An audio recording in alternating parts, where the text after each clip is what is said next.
not the diet, not food that they're eating, not the exercise, but it's this shared sense of community.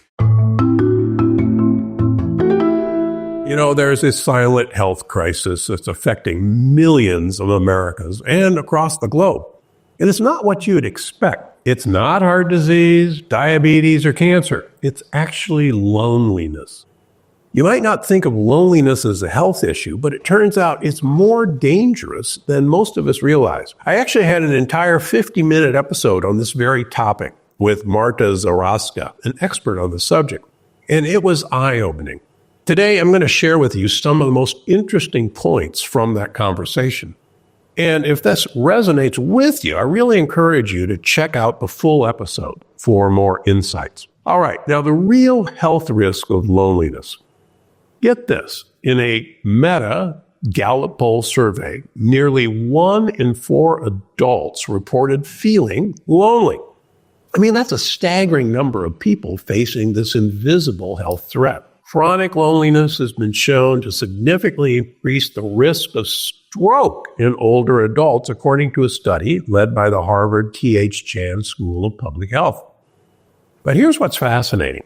We as humans are actually a self-domesticated species. That means over time, we evolved to select for milder temperaments, although it may not feel that way during the political season. And because of this, we're equipped with a range of social hormones like oxytocin and serotonin that directly impact our health. We've literally evolved to thrive in social groups. In fact, part of my research for my thesis as an undergraduate at Yale was on the social evolution of humans and how we actually evolved to become social creatures. So I've been fascinated in this well over 50 years. Now, when we're isolated, our bodies suffer. Studies show that isolation actually causes weakness and fragility. And people who aren't hugged very often actually are more susceptible to viruses. I caught a cold on my trip to Malta last week. I guess I didn't hug enough passengers, but I was socially isolated on a plane. Now, how about how severe a health risk is loneliness compared to, say, diet or exercise? Well, studies have shown that people who are lonely have a 65% increased risk of dying compared to people who don't feel lonely. So what? Well, it turns out that diet and exercise actually only decreases your risk by about 40% of dying. So hugging and being in a social group is actually more important as a health parameter than diet and exercise. And let's face it, we really have not made that an important part of our lives for most of us. Now, this is also brought out in studies of the blue zones. Now, the blue zones are those areas of the world where people live a long time. And as you probably know, I was a professor at Loma Linda University for much of my career. And Loma Linda is the only blue zone in the United States. And one of the fascinating things I learned while being at Loma Linda is the intense community of the Adventists. And these folks flock together, meet together, talk together, and they are a very, very tight-knit community.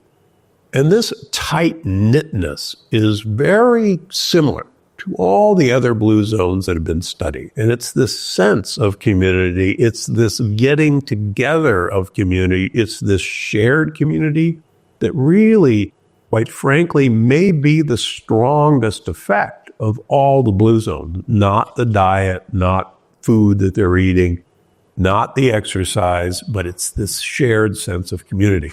And I learned a lot about that while I was at Loma Linda. So before we go on, make sure to like, share, and subscribe if you're enjoying what you're hearing today. Okay, so loneliness is a big problem. What can you do about it? Well, you've heard me say this again. I'm going to say it again. Last week, I wrote a prescription for it again. Get a dog. Dogs help loneliness. Dogs actually will listen to you. If you complain to your dog, they actually will appear interested. There are studies in dogs and humans showing that looking into the eyes of your dog actually increase your production of oxytocin, the love hormone. And look into your dog's eyes. The other thing that's great about dogs is you got to take your dog for a walk, usually twice a day. And invariably, you will run into other dog walkers. And if your dogs are anything like my dogs, your dogs want to sniff the butts of the other dogs. And while they're sniffing their butts, you and that other human or other humans get to engage in conversation, or at least look into the other people's eyes. And this is a great opportunity to have a sense of community. And you might find out who's in the neighborhood. Here in California, we talk about fences make good neighbors. However, coming from the Midwest, I can tell you that one of the huge attributes of being a Midwesterner is there are very few fences, and there are very few impediments to getting to know your neighbors. Wherever we moved in the South or the Midwest, there was always somebody coming over to greet you. There was always some neighborhood activity, whether it was a barbecue, whether it was a get-together with kids. There was always some excuse to mingle. Unfortunately, that's not as true in California. So if you don't have a way to meet the neighbors, make up a way. Maybe your neighbors meet you in a social situation. Join a group. I joked in one of my earlier lectures that I used to give, join the group of Fathers Against Drinking Alone on a Friday night. And that's your group. Join a group at a hospital. Become a volunteer.